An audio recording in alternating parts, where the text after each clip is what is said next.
And good afternoon or evening, wherever you may be. I hope those of you who are across the Atlantic have worked out the time difference. I'm sorry about that. We should have mentioned it last week, but I think you don't go into daylight savings until Sunday.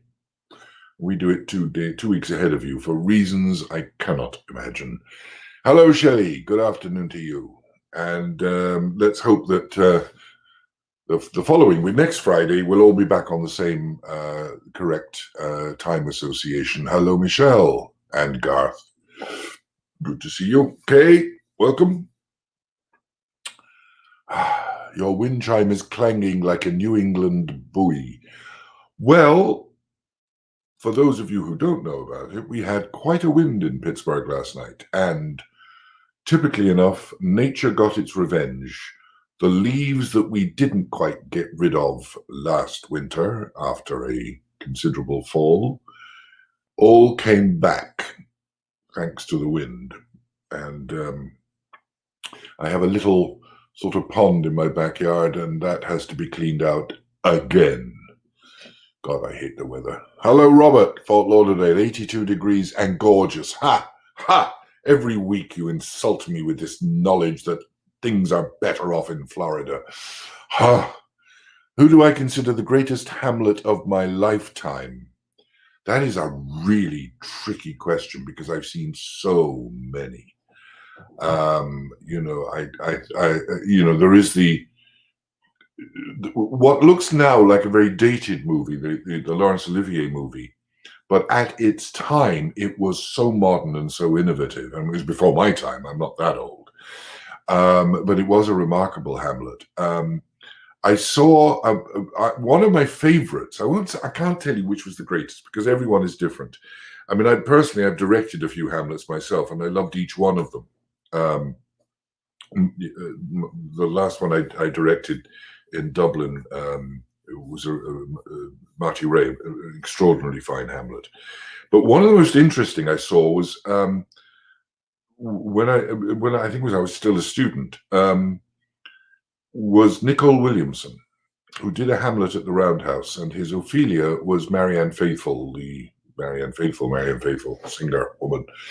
But his Hamlet was extraordinary in that it was one of the most direct I ever saw, and really fundamental, and talking to the audience on an incredibly personal basis, which is part of what today's topic is about.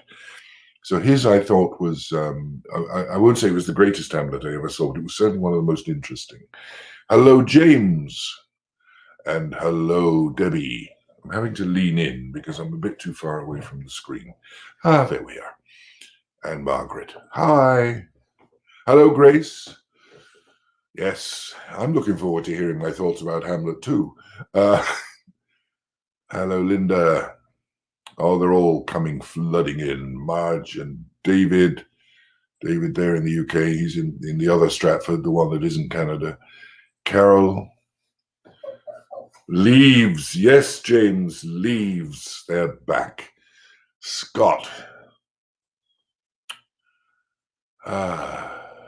Engaging the audience or both? What? Engaging what? What? Who? Robert. Oakdale, PA. Hello, John Henry. Welcome to you. And there's Dennis, ever reliable from Greensburg, who probably knows more about this than I do. Welcome to everybody who is checking in. There you are, subscribe to the YouTube channel for latest alerts on the webinars. Subscribe to everything that's picked is my motto. If it's picked, subscribe to it. If it's got the word picked on it, subscribe to it. And as you see, today we're starting on our four webinar series on the play Hamlet. Really an introduction to the thinking in Hamlet. And of course, you can always donate. That came up as well. These things creep up on me. Yes, so I believe it is. Olivia, Barbara, thank you. The Olivier Hamlet is, I believe, on Netflix at the moment. And it is, if you haven't seen it, it is well worth a look. The other one the other film one, the old film one that I was rather wonderful was the Russian Hamlet, which I actually have on DVD somewhere. There was a Russian director who made a film version of Hamlet. It's edited and chopped about a bit, but it is really fascinating. And he also did a King Lear as well. And they're in black and white. They're very stark photography, and they're very, very interesting. Well worth having a look at if you can find them. I know they're on DVD because I managed to get the DVDs. So check them out if you're really interested in looking at alternate Hamlets or alternative Hamlets. Hello, and daffodils survive the wind. Yes, isn't it great? Daffodils are such resilient little flowers. But I hate it when they disappear too early. Hello from Crafton James. Thank you. Thank you. And all my years are picked. Actually, interestingly enough, the other day I celebrated my 8th year of this particular function that I have at Picked. I can't believe. I mean, I've actually been working with the company for, I think it's about 13 years, but I've been in this position now 8 years. Where does the time go? Hello, Greg. Yoki, nice to see you back with us again. Nice day there. Speaking of spring flowers, of course, Yoki is in the Netherlands, which produces more tulips than anywhere in the world, especially at this time of the year. So, what was I saying? Hamlet on film. Yeah, check out the Russian one. Who's that? Pat. Hello, Pat. And hello to you in Oakland. We'll give it another minute and then we'll make a start. I believe the weather is going to actually stay constant now, and we may get away without a second winter, which we had this time 3 years ago. We were covered in snow, and April last year we had snow as well. So we're just crossing everything we have and hoping. It feels like a real spring in the air. So let's hope that's the way it stays, wherever you are. Unless, of course, you're in the Antipodes, in which case it's fall. And we did have somebody from Australia. I know we did have somebody who came to us from Australia. I don't know if they're still out there. Anyway, I think we'll make a start. It's nearly 5 past, and so we will make a start. So Hamlet in his own words, which seems like an odd title for a series of webinars on the thing. But the reason I chose that is because I think of all of Shakespeare's plays, more words have been written about Hamlet than any other of the Shakespearean heroes or principal characters. Everybody writes about Hamlet. Every college student who studies literature or studies drama ends up having to study Hamlet. It is that kind of a play. And one of the reasons is because it's a kind of perfect play. It's almost a thriller.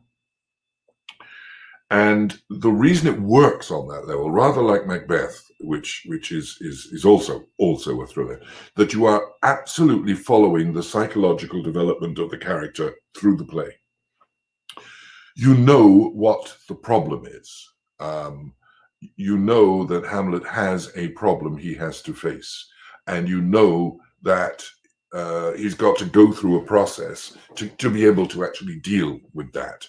So what you might say is that it is a thriller, it is a psychological drama, and it is also a kind of a personal trajectory to an objective that you do not want to reach, which most of us at some point in our lives have that kind of dilemma. Things that we know we must do that we don't want to do. And we don't want to do them for moral reasons. We don't want to do them for we procrastinate our way around doing things. But we all know that these things must be done. And it's that journey of Hamlet that we want to look at. And we're going to listen to him talking about it a lot. So This program is going to be under the basic title of those soliloquies. Again, many people know Hamlet because of those soliloquies, one in particular, which I will come to. So begin with, what is a soliloquy? What is it in terms of drama? What is the function of the soliloquy? It is a speech, but it's not a speech. It's a thought. It is a self-examination. And who is it for? It is it for the audience? Yes. Is it to the self, the character himself or herself? Yes. It is one of my favorite definitions. I was in a production of Chekhov's Uncle Vanya many years ago.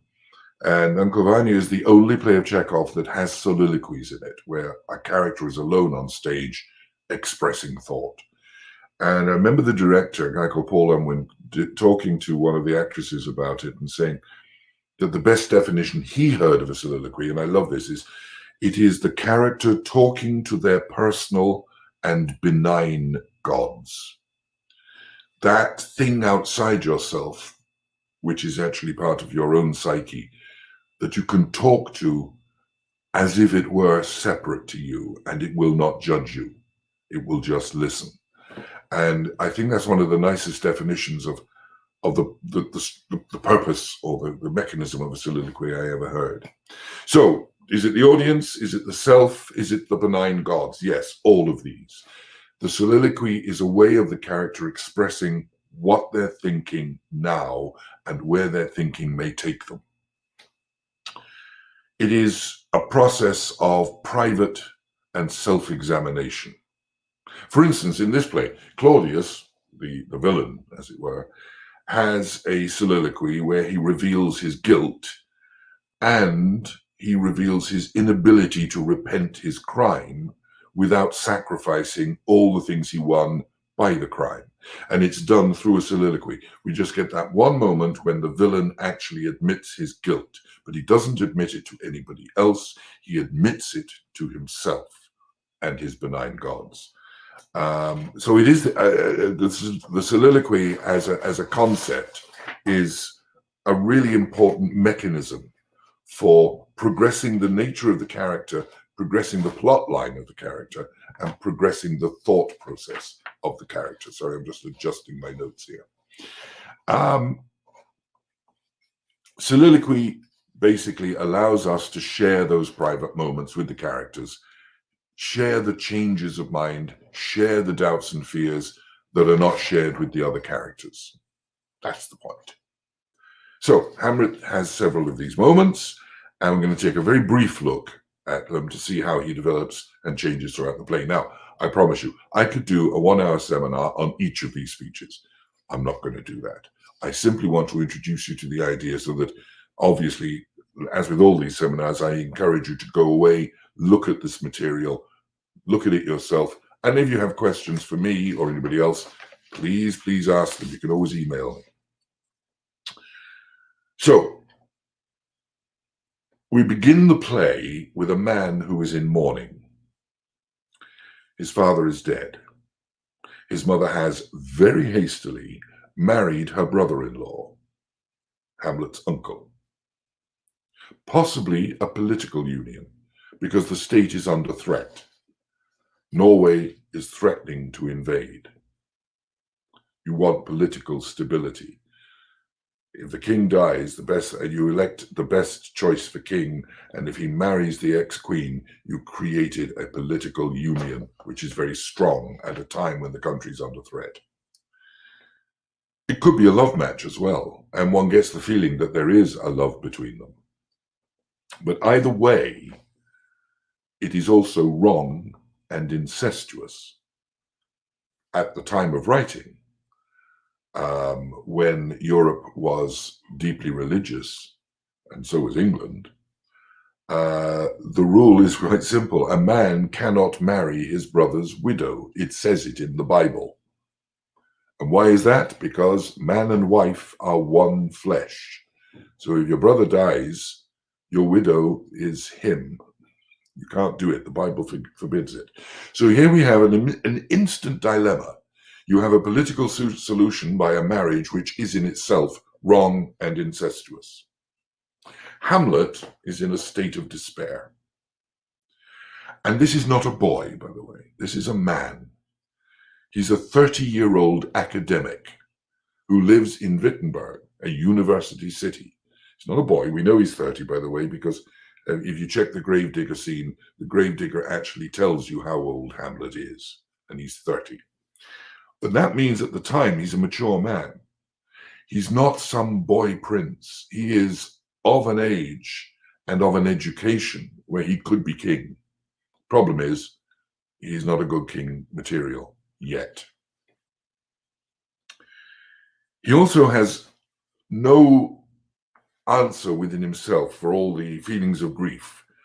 And like most of us, at times like that, when grief hits us suddenly, surprisingly, and is mixed not only with the grief itself, but with the confusion of what happened after the death, that his mother, who he adores and worships, immediately married his uncle. So he's in a state of complete turmoil. And like most of us, he just wants to shut down. He just, the number of times when and many of you will have experienced this, when you get to a point of grief that is so intense, you want to die yourself. I just want to die. I just want it all to go away. I want it to finish. I want it to end. But he can't. And why can't he? Well, he tells us. He starts with that first soliloquy. After he's been welcomed back by his new stepfather, actual uncle, and his mother, when they say, please don't go back to Wittenberg, don't go back to university, stay here. And he's left alone with his thoughts. And the first thing he wants it to do is all end. Oh, that this too sullied flesh would melt, thaw, and resolve itself into a dew. Just stop. Important point here. Or that the everlasting God, and remember you couldn't say God in the Elizabethan theatre, it was forbidden, or that the everlasting had not fixed his canon against self-slaughter. I'd kill myself now, but I won't. Religion forbids it. God forbids it. It is wrong. I cannot do it. So at this point in the play where he wants it all to end, he wants it all to go away, and he would quite happily top himself at this point, he knows he can't, and he won't. And then comes this great cri de coeur. Oh God, God, how weary, stale, flat, and unprofitable seem to me all the uses of this world. What a mess. He hates everything. Fie on it. 'Tis an unweeded garden that grows to seed. Things rank and gross in nature possess it merely. And you're starting to think, hang on a minute, this is getting a bit extreme. What's he actually talking about? What he's saying is the world and everything in it sucks. And now he's going to give us a list of all the things that, as far as he's concerned, suck. That it should come to this. But 2 months dead. Oh, this is it. But 2 months dead, nay, not so much, not two. So excellent a king that was to this king Hyperion to a satyr. So loving to my mother that he might not beteen the winds of heaven to visit her face too roughly. Heaven and earth must I remember. So what we've got is not only a young man in grief, but clearly a man who idealized his father, the great warrior king, and who cannot come to terms with what she has now done. Because he thinks about her attitude to his father. She would hang upon him as if increase of appetite had grown by what it fed on, that she grew as a person because of him. Oh, how she loved him. And yet, within a month, let me not think on it, frailty, thy name is woman. I don't want to think about it, but he does. A little month, or, I love this, or ere those shoes were old with which she followed my poor father's course. like Niobe, all tears. Why, even she, and he can't bring himself to say it. He keeps adding extra phrases in before he can get to the phrase itself. Oh God, a beast that wants discourse of reason would have mourned longer. Married with my uncle, my father's brother. Emphasizing that point, that the incestuous point, that it is wrong. He's in school in Wittenberg. I will come to that in a moment because I have a theory on that too. But no more like my father than I to Hercules. Within a month, he keeps saying it, within a month. And it's a very short period of time when you think about it. Ere yet the salt of most unrighteous tears had left the flushing in her galled eyes, she married. She barely stopped crying before she married. O most wicked speed to post with such dexterity to incestuous sheets. It is not, nor it cannot come to good, but break my heart for I saw my tongue. Now, the important point about this is that we are seeing this man in profound grief, but he is a man of moral opinion. He's a believer, in other words. There is a Puritan spirit within him, an uncorrupted soul, if you like, and one who sees corruption quite clearly in his mother and his uncle's behavior. There is no suspicion of any of guilt on that level. There's no suspicion of a murder. It is simply the incestuousness of the marriage and the speed of it. He says later to Horatio, when Horatio comments on the fact that it was a rather fast wedding, the funeral, the food for the funeral also served as the food for the wedding reception. It was that close together. So here we have a man drowning in grief, full of resentment regarding the current state of the nation, his family, and his place in the world, and knowing that there's no escaping it, no matter how much he would like to escape it, no matter what, that if he could just die now, he'd be perfectly happy, but he can't. Then comes the revelation of the play. He's visited by the ghost of his dead father. And he discovers that, it's that classic case of just when you thought it couldn't get any worse, it does. Because his worst imaginings become true. His father was murdered, and murdered by his uncle, who then married his mother. Now the whole thing starts to get really complex. It was a political assassination, and the double prize of it was the kingdom and a queen. Now, when a king dies, one normally thinks that the son takes over. Not in Denmark. Denmark was an elective monarchy. A lot of European monarchies were like that. The British monarchy wasn't like that. The eldest son inherited, but the Spanish monarchy, the Danish monarchy, a lot of the Germanic monarchies were elective. In other words, all the lords would get together and say, well, we vote for so-and-so, and they're the next king. They would be family, but they wouldn't necessarily be the next son. In this case, the elective monarchy has chosen Claudius, not Hamlet. And by the way, interestingly, right at the very end of the play, when Hamlet is dying and there is no natural heir, Hamlet says, I prophesy election lights on Fortinbras, that the Denmark nobility will elect Fortinbras of Norway as the next king of Denmark. Anyway, political assassination. Claudius has won the kingdom and the queen, which as far as Hamlet is concerned is disgusting, appalling. And it shows this philosopher prince, which is what he is. He's a philosopher prince rather than a military prince or a governmental prince. Which way the world goes and how awful humanity can be. Then it gets worse because two friends turn up. Now, Horatio was already there, the good friend. But suddenly two friends from Wittenberg turned up called Rosencrantz and Guildenstern. They're brought in by Claudius ostensibly to cheer Hamlet up.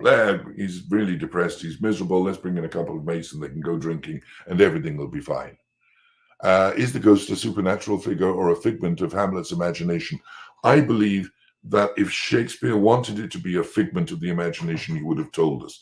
I think it is important that the ghost is a reality. Now, that's a matter of interpretation. I'm not going to go into that particularly. I have always considered it to be an actuality.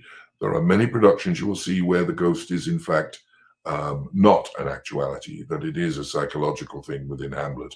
I find that stretches credibility too much, personally. That's my opinion. Anyway, you've got these two guys, drinking buddies, brought in by Claudius to cheer Hamlet up, but basically they've been brought in to spy on him. And Hamlet knows this. He knows that they were sent for, and he knows why. Because he has chosen to behave like a fool. He has chosen to become a clown, to put on an antic disposition, to protect himself, so that he can work out what to do, because the father, the dead father, the ghost, has made him vow vengeance. He has made Hamlet say, I will avenge you. And there's only one way to avenge it, and that's kill the killer. Claudius must die. Claudius is in a wobbly political situation. He is the king, but there's Hamlet, and he did kill the old king. So Claudius, like any despotic ruler, will want to make sure that he knows what everybody else is thinking, especially those nearest to him. And in this play, you have a classic example of keep your enemies close, keep your friends close and your enemies even closer. The best way to be sure of Hamlet is to keep him in Denmark, in Elsinore, and under watch. So, in a strange way, their arrival just adds to Hamlet's sense of the hopelessness of humanity. He is in a state of disgust at what goes on in the world and how the world works, that is magnified by this incredible opinion he has about his dead father, that was greatness and everything else is corrupt beneath it. And that humanity is fundamentally corrupt, that the willingness to be corrupted by authority saddens him so much, that all decency has left the world with his father's murder. Now, the next piece I'm going to look at is not technically a soliloquy. It's part of a conversation with Rosencrantz and Guildenstern, but it's a very important indication of his state of mind and his deeper feelings, and therefore it's a very important exposure of his thinking. They ask him, what's wrong with you? Why are you so sad? Why are you miserable? And he answers them, but he's also answering himself. I have of late, but wherefore I know not, lost all my mirth, forgone all custom of exercises, and indeed it goes so heavily with my disposition that this goodly frame, the earth, seems to me a sterile promontory. This most excellent canopy, the air, look you, this brave o'erhanging firmament, this majestical roof, fretted with golden fire, why it appeareth nothing to me but a foul and pestilent congregation of vapors. That is pure, unadulterated depression. That is, everything in the world sucks. So much so, I've lost all my mirth, and I've forgone all custom of exercises. I am become nothing. I do nothing. I've given up. It's the most perfect description of that form of depression. But more than that, not only does the world, does creation, does everything else become ash, mankind, humanity has too. And he spells it out. Why? What a piece of work is a man. How noble in reason, how infinite in faculties, in form and moving, how express and admirable, in action, how like an angel, in apprehension, how like a god, all the good things that humanity has proven itself to be. He lists them. The beauty of the world, the paragon of animals, the greatest creature in all creation. And yet to me, what is this quintessence of dust? Man delights not me, nor woman neither. Though by your smiling you seem to think so.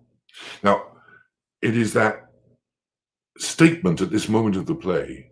It is also Shakespeare as the writer telling us exactly where Hamlet's thinking is, and it is deep in depression. Now, I did a talk many years ago, and you could subtitle it Hamlet or the Bottle of Chlorix in the Toilet Bowl of Europe. And it comes from this notion that there are certain parallels, and it's a perfectly valid theory about the play that I won't dwell on too much, and if you want me to talk about it at some other time, I will. Where did Hamlet, where was he in university? He was in Wittenberg. Who else was in Wittenberg? Martin Luther. What was Martin Luther's mission in life?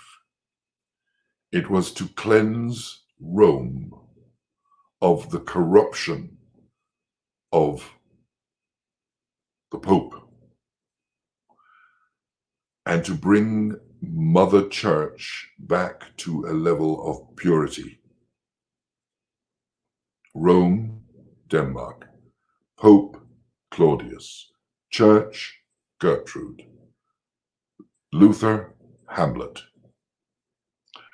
And you can see a parallel there, that it is a kind of, and it's almost like Shakespeare, who we don't know whether he was a Protestant or Catholic. People say he was Catholic, people say he was Protestant. At the time, in the late Elizabethan period, it was somewhat easier to discuss these issues, but you could argue that this was, in fact, an exercise in examination of the purity of the Protestant faith as against the corruption of the Catholic faith.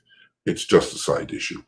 But it is, if you take that, What a Piece of Work is a Man's Speech, if you take that, I have of late, it is an examination of how corrupt the world has become and how corrupt humanity has become and how despairing he is about it. And he's torn between his duty and his sense of hopelessness. Now, so far we've had a depressed young man, a grieving young man, a totally depressed young man, a man with a mission that he does not wish to do, which is vengeance. And he's torn between his duty to his dead father and his sense of hopelessness. We haven't yet got to the point of procrastination, but he's beginning to realize that this is his problem, that he knows what he's got to do. He just does not know that he has the willingness or the strength to do it. That doing the act of vengeance would be a positive action. And at this moment, positive action is not in his psyche. Then he meets the traveling players. And he discovers that remarkable emotional engagement that an actor is capable of with a character that is, he sees it in a player, he sees it in an actor as being infinitely more potent than it is in himself.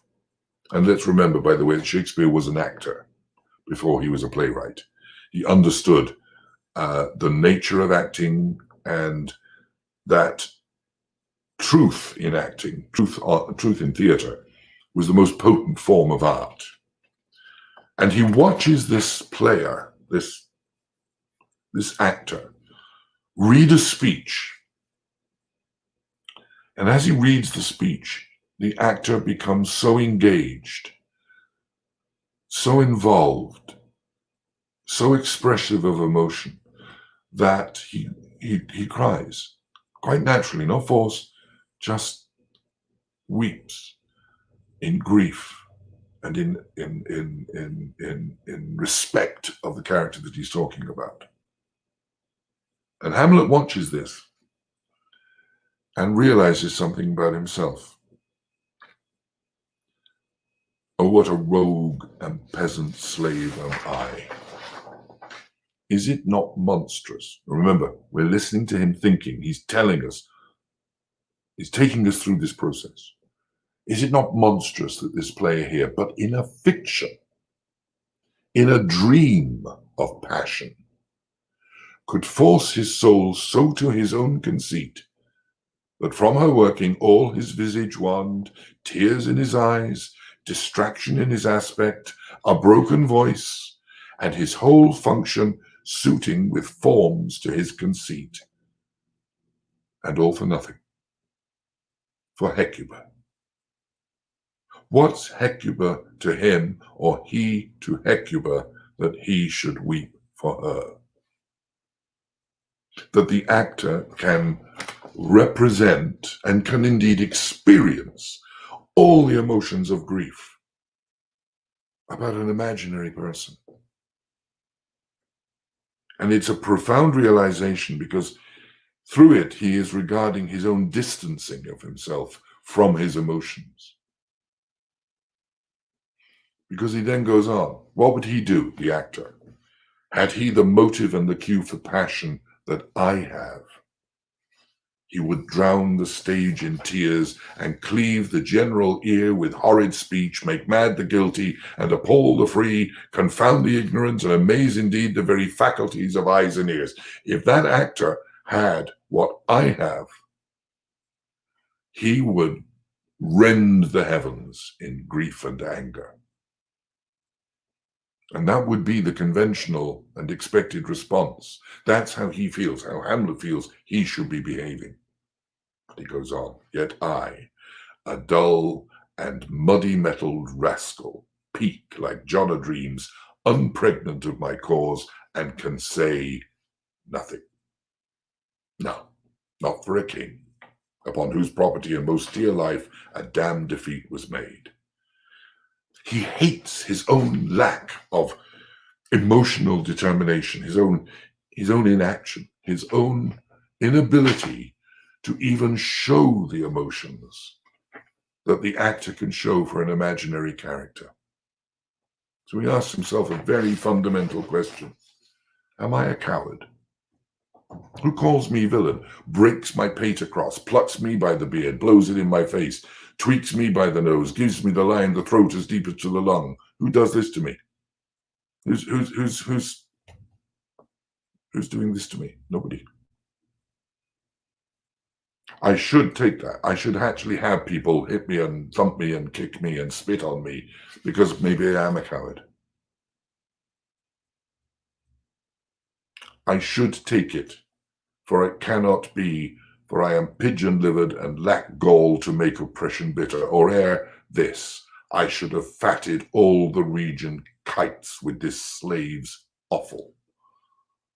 By now I should have killed him, I should have chopped him into bits and thrown him over the castle wall. That's what I should have done, and because I haven't, I should be treated like a coward. He's laughing at himself. He finds himself pathetic.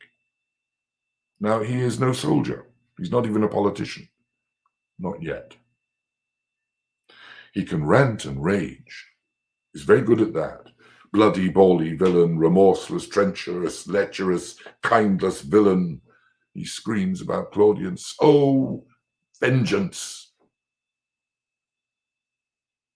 And he laughs at himself again, because he knows it's not going anywhere. It's got all the words, but all the words that the actor used to express grief and emotion and all of those things, he's only got the words. So he does what any academic would do. Not necessarily any academic, but, follow my thought. He examines the question. He starts by saying, I'm an idiot. Oh, what an ass am I. This is most brave. Shouting words. That I, now let's look at the question. The son of a dear father murdered, prompted to my revenge by heaven and hell, must, like a whore, unpack my heart with words, and fall a cursing like a very drab, a scullion. Fie upon it, foe. Listen to me, I just talk about it. I can use all the words, but I don't do anything. But then, having examined that, he does come to a solution. and one that will also quell these slightly lingering doubts, the doubts that are possibly preventing him from taking action. Lingering doubts about the ghost and the demand for vengeance. Because there is always the possibility that it wasn't his father's ghost, that it was some demon that was sent from hell to damn him.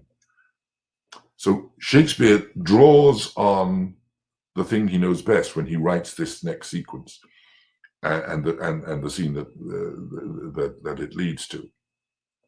Shakespeare draws on his understanding of the power of theatre and the reality that the player demonstrated in drawing forth truth. He knows that theatre has an enormous power over the imagination of the audience, and so he brilliantly writes it into the character.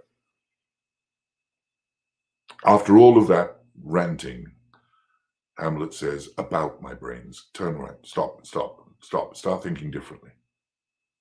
I have heard that guilty creatures sitting at a play have, by the very cunning of the scene, been struck so to the soul they presently have proclaimed their malefactions.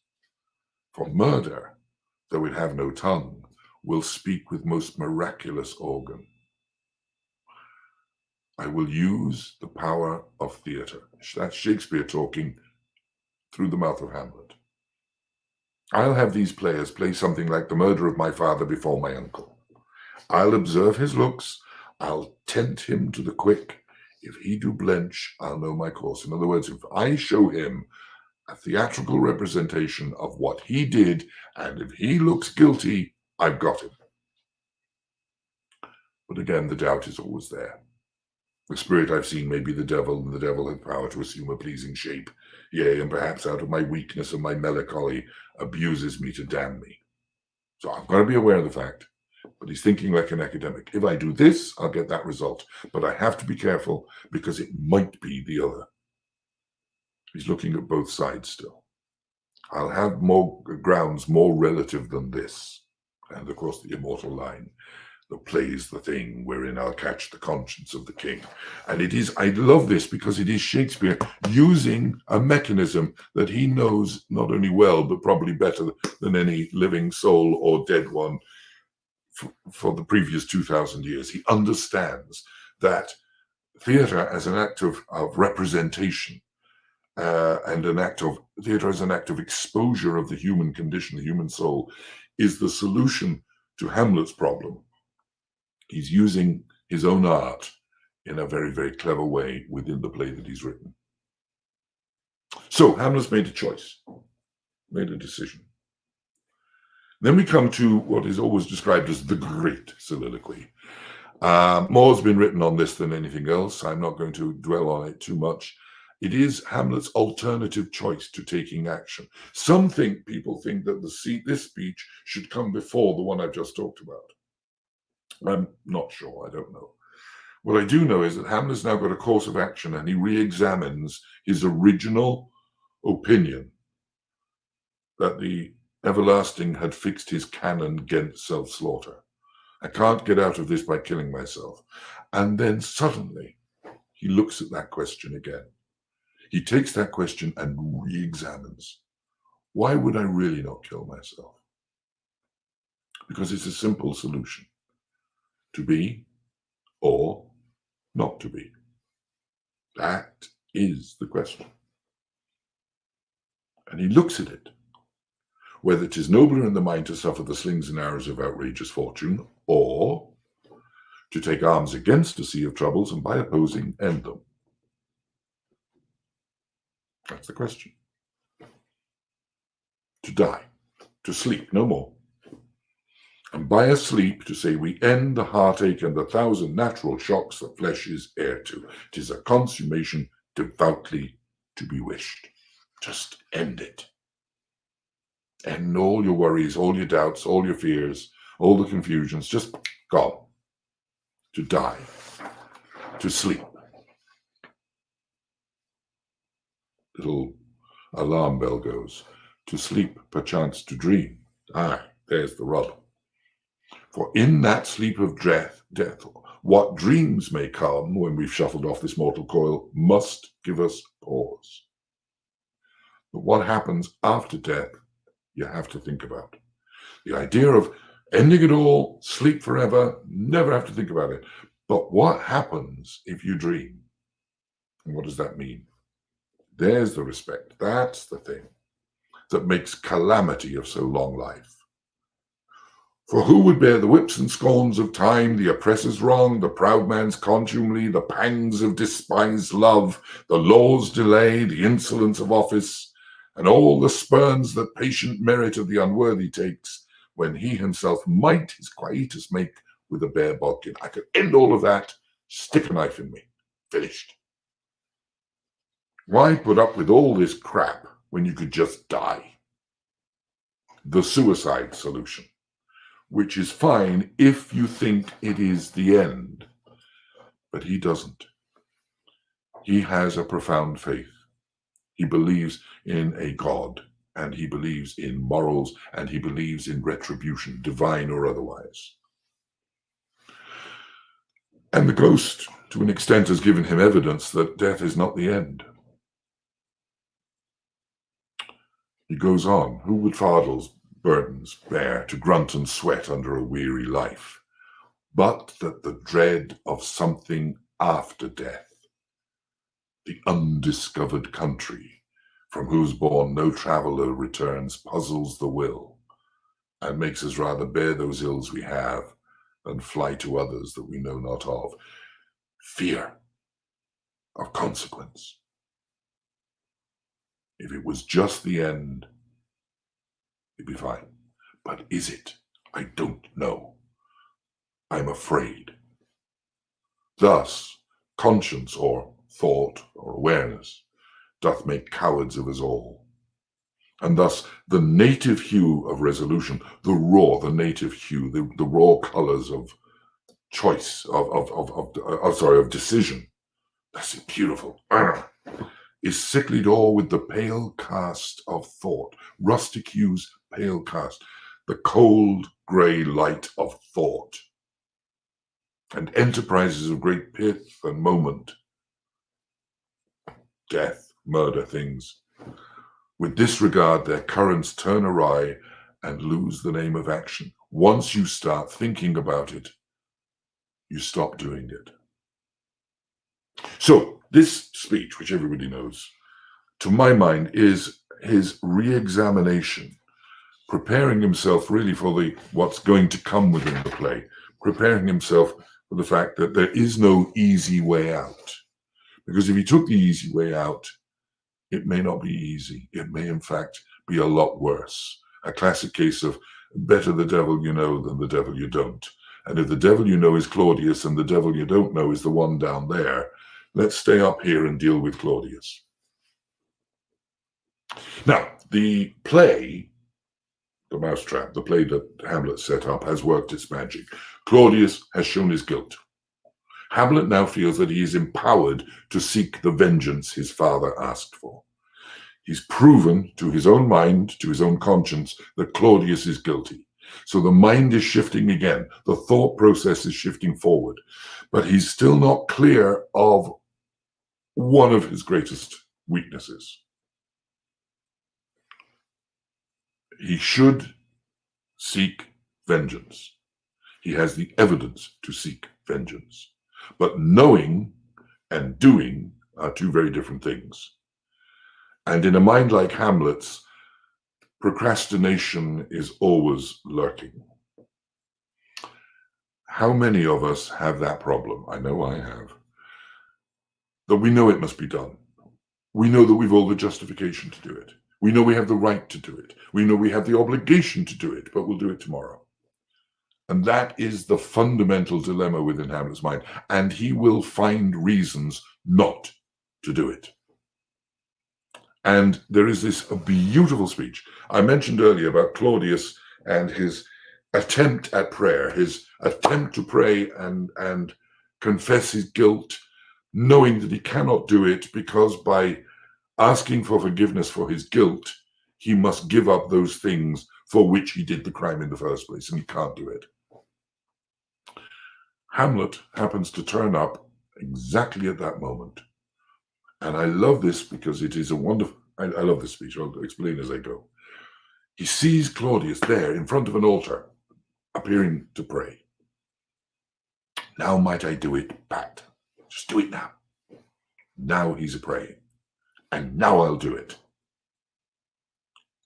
Then remember what he said about the pale cast of thought. There you had the rustic hue of resolution. Now I'll do it. Now I'll do it. He thinks. Now I'll do it. And so he goes to heaven. And so I am revenged. That would be scanned. That would be scanned, meaning I better think about that. And of course, once he starts thinking, out trots procrastination like a faithful puppy. He goes on, a villain kills my father, and for that I, his sole son, do this same villain send to heaven. But this is hire and salary, not revenge. I'm doing him a favor. He took my father grossly, full of bread, with all his crimes, broad blown as flush as May. In other words, not in a state of grace, unshriven. The best is purgatory, which is where the ghost is, and he describes it. And how his audit stands, my father's audit, with regard to all his sins, who knows, save heaven, 'tis heavy with them. And thus I am revenged. To take him, am I revenged by taking him, Claudius, in the purging of his soul, when he is fit and seasoned for his passage, the belief that Claudius is in a state of grace because he is praying. Should I kill him now and send him to heaven when my father's in purgatory? No. No, when he's drunk, asleep, or in his rage, or in, here we go again, the incestuous pleasure of his bed, at game, a swearing, or about some act that has relish of salvation in it, then trip him, that his heels may kick at heaven, and that his soul may be as damned and black as hell whereto it goes. I don't just want to kill him in the body, I want to kill him in the soul. And of course, the dramatic irony being that Hamlet spares him, for the moment, for now, spares Claudius, because he perceives Claudius to be in a state of grace, whereas, of course, we know that Claudius is most certainly not, that he is incapable of repentance, and that he cannot pray for or seek forgiveness. So it is a great moment, but it is also that moment where you see an example of what Hamlet talked about, that resolution can be overcome by the pale cast of thought. If I think about it too much, I will find a reason not to do it. And that's true of all of us. After Shakespeare understanding part of human frailty, that we can always find a reason not to. That it may seem like a good idea, but let's not do it just yet. Let's think about it for a moment. Because if we do that, then this will happen. And then if that happens, that will happen. And then the purpose of doing it is completely gone. So we'll go away and think about it again and maybe find another time. So you've seen this line of progress from grief and horror and an understanding of the responsibility that has been put on him and how to deal with it. And then, because he's been told to do it, he's been given the instruction, but he's still not willing to do it until he has proof positive, and then he gets the proof positive, and now he has the right to do it according to the righteousness of vengeance. But now he won't do it because he's not sure that this is the right moment to do it, and because the result may not be quite what he wants. He has procrastinated himself out of doing anything. So we come to what I think is a very interesting speech. I will preface this by saying that there are theories that Shakespeare didn't write this particular speech. I don't care. I'm fascinated by it because I think it is a remarkable piece. Hamlet has been banished for killing Polonius. It was a mistake. He didn't murder Polonius. He thought he was killing Claudius in his mother's bedroom, and it wasn't. It was Polonius hiding behind the curtain. Irony again. So he's banished. He's sent to England. For thine is special safety. what Claudius plans to do is murder Hamlet once it gets to England. But on the journey, he sees an army on the march. And this is the army of young Fortinbras, another young prince, but of a very different metal. Fortinbras is not Hamlet by any means. Fortinbras does not procrastinate. Fortinbras does. Says what I'm going to do and does it. And in this speech, which is the last of the Great Soliloquies, Hamlet, we see him actually finally come to terms with his own procrastination. It is in this speech, I think, that he finds the metal that he needs. But because he's been banished, it's going to be some time before he can do anything about it. But what is important is that he looks at this army and he knows that it is Fortinbras, and he knows what's about to happen, that a true warrior prince is about to do his job without procrastinating.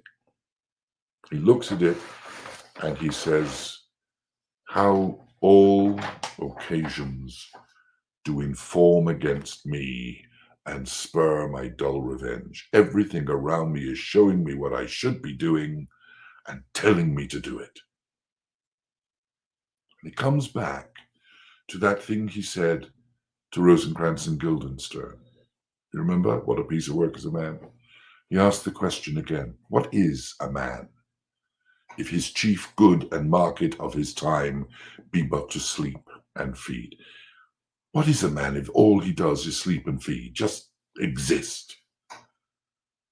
He's a beast, no more. Sure, he that made us with such large discourse, looking before and after, gave us not that capacity and godlike reason to fust in us unused. Complex phrase, but what he's saying is, he that made us for such large, the God that created us with such an ability for such large discourse, looking before and after, we can see what we've done, we can see where we're going, we understand the way things happen. He didn't give us that capability and godlike reason to waste, to fust in us unused. Basically, God made us to do better than that. Goes on. Whether it be bestial oblivion or some craven scruple of thinking too precisely on the event, which is exactly what happened. That's exactly what he did when he saw Claudius praying, thinking too precisely on the event. A thought which quartered hath but one part wisdom, and ever 3 parts coward. Yes, it was a perfectly reasonable thing for me to think, but the real reason I didn't stab him at that moment was because I was afraid to. This is Hamlet being, of all points in the play, so critical of himself and the way he has been thinking to this point. A thought which quartered hath but 1 part wisdom, and ever 3 parts coward. I do not know why yet I live to say this thing's to do. Why am I still here saying I've got to do this? Since I have cause and will and strength and means to do it. I have the cause, I have the ability, the strength, I have the will, I want to do it, and I even have the weapon. Examples, gross as earth, exhort me. And now he comes, why that army is important, why looking at Fortinbras. And imagine, you can see troops marching over the hills in the distance. Witness this army of such mass and charge, led by a delicate and tender prince, whose spirit, with divine ambition puffed, makes mouths at the invisible event, exposing what is mortal and unsure to all that fortune, death, and danger dare, even for an eggshell. Wow. This prince,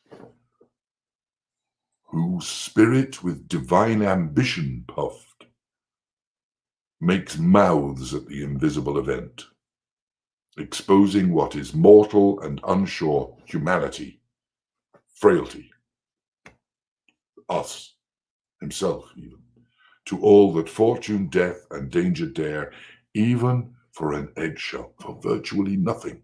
He will do this, he will take this risk. And he compares himself. How stand I then, that have a father killed, a mother stained, excitements of my reason and my blood, and let all sleep? While to my shame, and I love this is an amazing point, I see the imminent death of 20,000 men, that for a fantasy, a trick of fame, go to their graves like beds, fight for a plot whereon the numbers cannot try the course, which is not tomb enough or continent to hide the slain. In other words, this army, 20,000 men, will go and fight on a piece of land that isn't big enough to hold them. And they will die on this piece of land that isn't big enough to bury them all. That's determination. That's Fortinbras. That is, I have a will and a need and a desire to do it, and I will do it. And that's the lesson that Fortinbras is teaching him. And if Fortinbras and his army will do it for a little piece of land, all Hamlet has to do is one killing to avenge his father, one death. Just do it. Because his reason is far greater. For Fortinbras, it's just ambition, a wish to conquer. No matter how small the piece of land, I want to conquer it. It's like Alexander, like Caesar. Conquer it for the sake of conquering. My cause is greater. My cause is vengeance. And having made that discovery, having made that remarkable realization, the imminent death of 20,000 men, that for a fantasy and a trick of fame go to their graves like beds. Horrible thought.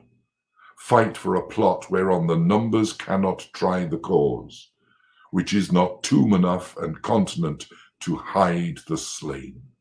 If they can do that, I have made a decision. Oh, from this time forth, my thoughts be bloody, or be nothing worth. And at that point, his determination is made. And as we will discuss in the next few webinars, we'll follow his thought process, but we'll follow it through other characters to see, and we're going to be jumping back and forth to see how that line of development of thought and how he comes to this point.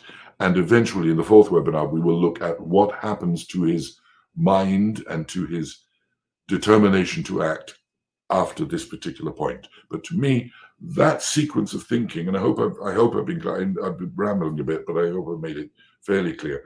That sequence of thoughts that start with him wanting his sullied flesh to melt, to this point when he says, I will act, that procrastination is over and done with, I will now act. That line of development is there through all those soliloquies. And that's that for this week.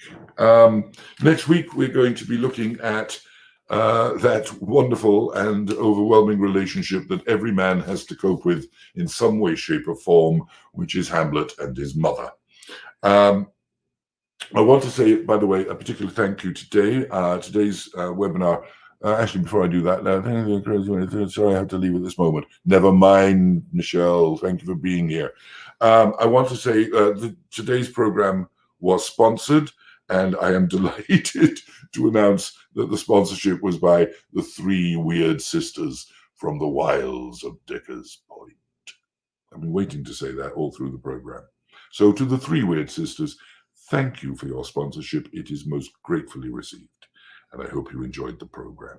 I will also say that next week we will be back, as I say, with Hamlet and his mother, and I shall have some guest artistes joining us on that, to say thank you for being with us yet again. Please spread the word.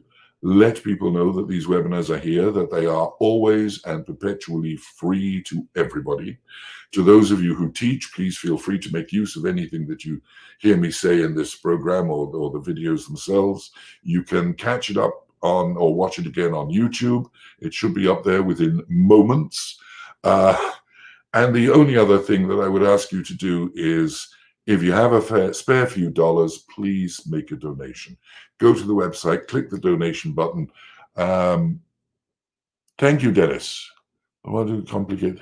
Well, the question is he mad? That's something we will have a look at in later programs. The assumption that Hamlet is mad is because people keep saying he's mad, but he's also decided to be mad. It is a choice to behave mad. So that in itself is a question for debate and consideration and interpretation. Is he mad? I don't know. Certainly he's depressed. He is a depressive. That's the point I'd make to that. Any other questions, please send me an email. I'll get back to you if you have questions.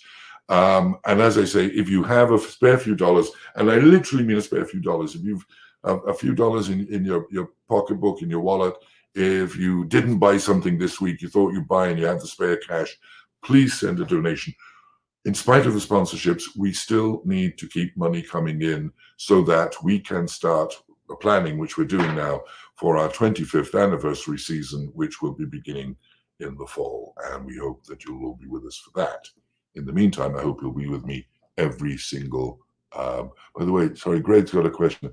Do we know when the age when a young man at this time were in college? Was it 30 normal? Well, you're assuming that he was a student. How many people in college do you know who are grad students on their 4th or 5th degree? I suspect Hamlet was, in that sense, a professional student who will stay there and just keep taking degrees until he dies and become a lecturer and become a professor and eventually become the dean of a college. You know, people aren't always in university to do undergraduate work. Very often they're there to do their 15th degree. So the age is a fact in the script, and the fact that he was in Wittenberg is a fact in the script, and you can deduce from it what you wish.